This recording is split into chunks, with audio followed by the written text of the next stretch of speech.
वन्दे देवोमापतिं सुरगुरुं वन्दे जगत्कारणं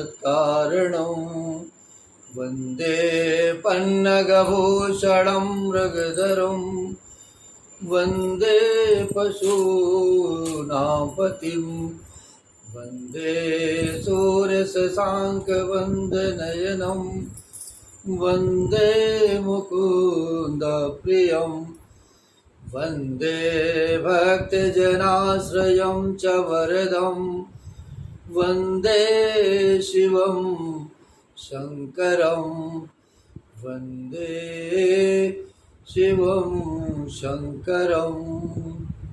ओम नमः शिवाय, ओम नमः शिवाय, ओम नमः शिवाय। हर हर महादेव, हर हर महादेव, हर हर महादेव।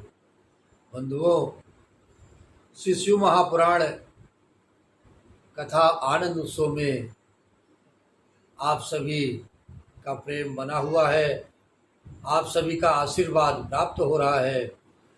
बड़े मन से, बड़े भाव से आप सभी कथा का श्रवण कर रहे हैं। यह कृपा भगवान भोलेनाथ की है, महादेव की है, परम पूज्य सदगुरुदेव महाराज की है, जो कृपा हम सभी के जीवन पर बनी हुई है और आनंद ये बरस रहा है। आज के इस प्रसंग में बंधन और मोक्ष, शिव पूजा का उपदेश, लिंग आदि में शिव पूजन का विधान, भस्म के स्वरूप का निरूपण और उसका महत्व क्या है, शिव एवं गुरु शब्द की व्युत्पत्ति तथा शिव के भस्म धारण का रहस्य क्या है, इस संबंध में इस कथा का श्रवण करेंगे और भगवान के चरणों में, भगवान भोलेनाथ के चरणों में मन को लगाते हुए उनसे प्रार्थना करेंगे कि हे भगवान भोलेनाथ, हम सभी के जीवन पर आपकी कृपा सदैव इसी प्रकार से बनी रहे। ऋषि बोले, सर्वज्ञों में श्रेष्ठ सूत जी, बंधन और मोक्ष का स्वरूप क्या है, ये हम जानना चाहते हैं। इसका हमें ज्ञान कराइए और इसके बारे में हमें कथा का श्रवण कराइए। इस पर सूत जी ने कहा, महर्षियों, मैं बंधन और मोक्ष का स्वरूप तथा मोक्ष के उपाय का वर्णन आपसे करूंगा। आप लोग बड़े भाव के साथ में इस कथा का श्रवण करेंगे। जो प्रकृति आदि 8 बंधनों से बंधा हुआ है वो जीव बद्ध कहलाता है, और जो उन 8 बंधनों से छूटा हुआ है उसे मुक्त कहते हैं। प्रकृति आदि को वश में कर लेना मोक्ष कहलाता है। बंधन आगंतुक है और मोक्ष स्वतः सिद्ध है। बद्ध जीव जब बंधन से मुक्त हो जाता है तब उसे मुक्त जीव कहते हैं। बंधन क्या है? इस संसार में, इस माया के संसार में हमने सभी कुछ अपने ऊपर ओढ़ रखा है और इस जीव ने ये आज तक जो जाना है केवल कि हमारा जन्म इस पृथ्वी पर मात्र परिवार के पालन के लिए और परिवार के रूप में जो सेवा हमें प्राप्त होती है, जो हम सेवा करते हैं, उसी में केवल हमें लगना है और वही केवल हम सेवा करते चले आ रहे हैं। ये भ्रम है हमें, ये बंधन है। इस प्रकार से प्रकृति, बुद्धि, महत्व, त्रिगुणात्मक अहंकार और 5 तन्मात्राएं, इन्हें ज्ञानी पुरुष प्रकृत्यादि तक मानते हैं। प्रकृति आदि 8 तत्वों के समूह से देह की उत्पत्ति हुई है। देह से कर्म उत्पन्न होता है और फिर कर्म से नूतन देह की उत्पत्ति होती है। इस प्रकार बारंबार जन्म और कर्म होते रहते हैं। शरीर को स्थूल, सूक्ष्म और कारण से भेद से 3 प्रकार जानना चाहिए। स्थूल शरीर जागृत अवस्था में व्यापार कराने वाला, सूक्ष्म शरीर जागृत और स्वप्न अवस्था में इंद्रिय भोग प्रदान कराने वाला, कारण शरीर सुषुप्त अवस्था में आत्मानंद की अनुभूति कराने वाला कहा गया है। जीव को उसके प्रारब्ध कर्मानुसार सुख दुख प्राप्त होते हैं। वो अपने पुण्य कर्मों के फलस्वरूप सुख और पाप कर्मों के फलस्वरूप दुख का उपभोग करता है। अतः कर्म पाश से बंधा हुआ जीव अपने त्रिविध शरीर से होने वाले शुभाशुभ कर्मों सदा चक्र की भांति बारंबार घुमाया जाता है। इस चक्रवत भ्रमण की निवृत्ति के लिए चक्रकर्ता का स्तवन एवं आराधन करना चाहिए।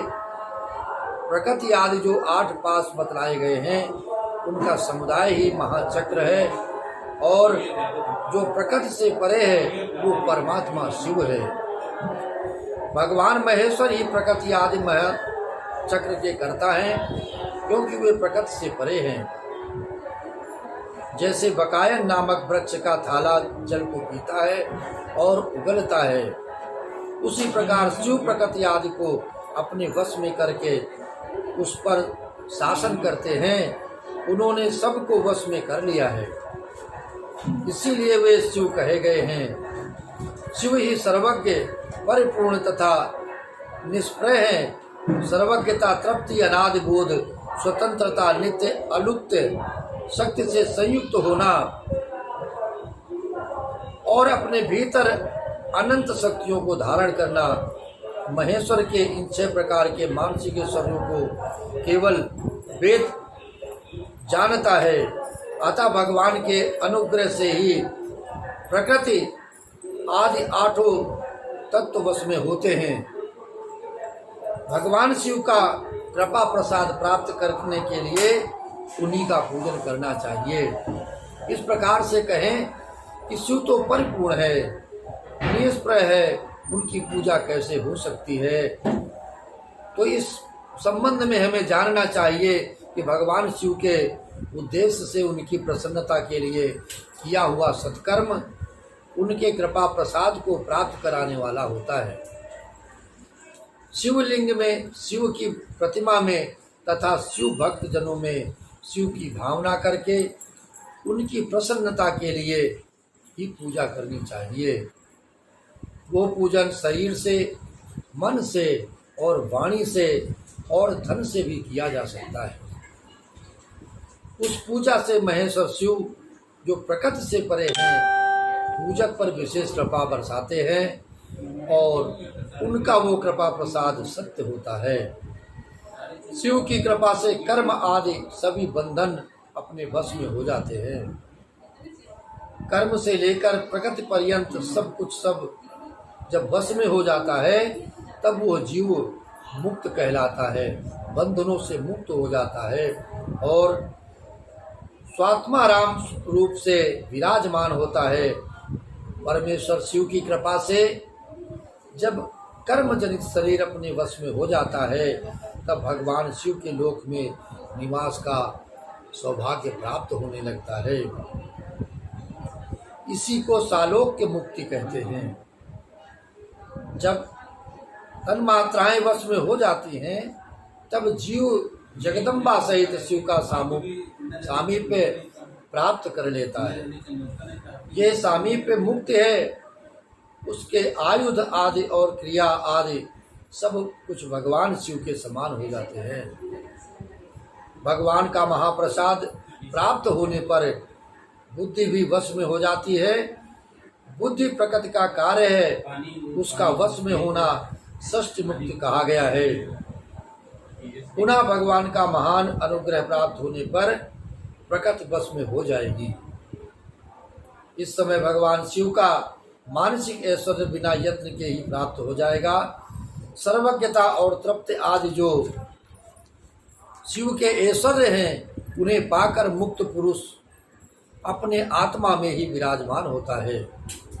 वेद और शास्त्रों में विश्वास रखने वाले विद्वान पुरुष इसी को सायुज्य मुक्ति कहते हैं।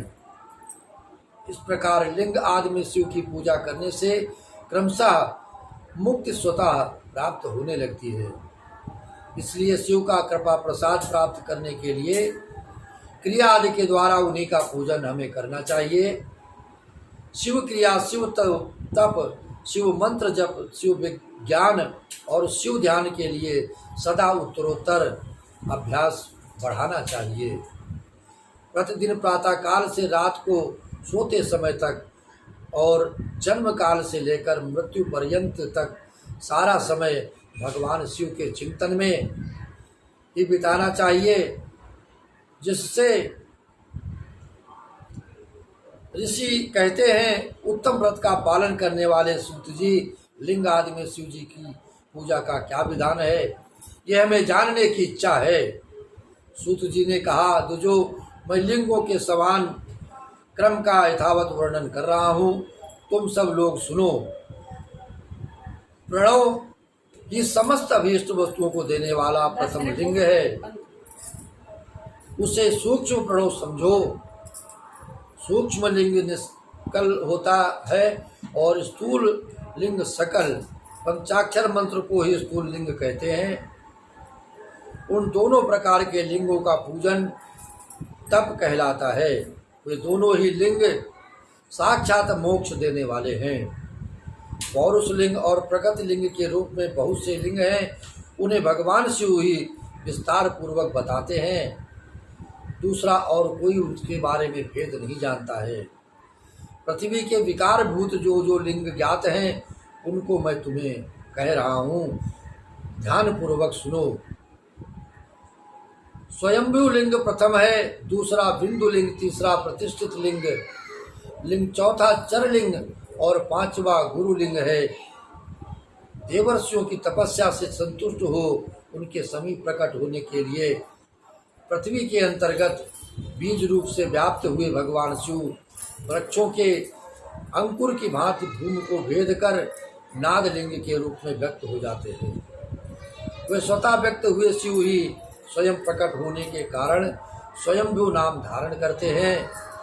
ज्ञानी जन उन्हें स्वयंभू लिंग के रूप में जानते हैं। उस स्वयंभू लिंग की पूजा से उपासक का ज्ञान स्वयं ही बढ़ने लगता है। सोने चांदी आदि के पत्र पर, भूमि पर अथवा देवी वेदी पर अपने हाथ से लिखित जो शुद्ध प्रणव मंत्र रूप लिंग है, उसमें तथा मंत्र लिंग का आलेखन करके उसमें भगवान शिव की प्रतिष्ठा और आवाहन करे। ऐसा बिंदुनाद में लिंग स्थावर और जंगम दोनों ही प्रकार का होता है। इसमें शिव का दर्शन भावनामय ही है। ऐसा निसंदेह कहा जा सकता है कि भगवान शंकर के प्रकट होने का विश्वास हो, उसके लिए वही प्रकट होकर वे अभीष्ट फल प्रदान करते हैं। अपने हाथों से लिखे हुए यंत्र में अथवा अकृत्रिम स्थावर आदि में भगवान शिव का आवाहन करके 16 उपचारों से उनकी पूजा करे। ऐसा करने से साधक स्वयं ही ऐश्वर्य को प्राप्त कर लेता है और इस साधन के अभ्यास से उसको ज्ञान भी होता है। देवताओं और ऋषियों ने आत्मसिद्धि के लिए अपने हाथ से वैदिक मंत्रों के उच्चारण पूर्वक मंडल में शुद्ध भावना द्वारा जिस उत्तम शिवलिंग की स्थापना की है, उसे पौरुष लिंग कहते हैं। वही प्रतिष्ठित लिंग कहलाता है। उस लिंग की पूजा करने से सदा पौरुष ऐश्वर्य की प्राप्ति होती है। महान ब्राह्मण और महाधनी राजा किसी कारीगर से शिवलिंग का निर्माण कराकर जो मंत्र पूर्वक उसकी स्थापना करते हैं, उनके द्वारा स्थापित हुआ वो लिंग भी प्रतिष्ठित लिंग कहलाता है। किंतु वो प्राकृत लिंग है, इसलिए प्राकृत ऐश्वर्य भोग को देने वाला है। जो शक्तिशाली और नित्य होता है उसे पौरुष कहते हैं, तथा जो दुर्बल और अनित्य होता है वो प्राकृत कहलाता है। इस प्रकार से इस सारे भेदों को कहा गया और इस कथा का श्रवण आप सभी बड़े प्रेम पूर्वक कर रहे हैं। इस प्रसादी को, भगवान भोलेनाथ के प्रसादी को सभी तक पहुंचाने का प्रयास करेंगे और चैनल को सब्सक्राइब करेंगे और शेयर करेंगे। इसी निवेदन के साथ में ओम नमः शिवाय, ओम नमः शिवाय, ओम नमः शिवाय, ओम नमः शिवाय, नमः शिवाय, ओम नमः शिवाय, ओम नमः शिवाय, ओम नमः शिवाय। हर हर महादेव, हर हर महादेव, हर हर महादेव।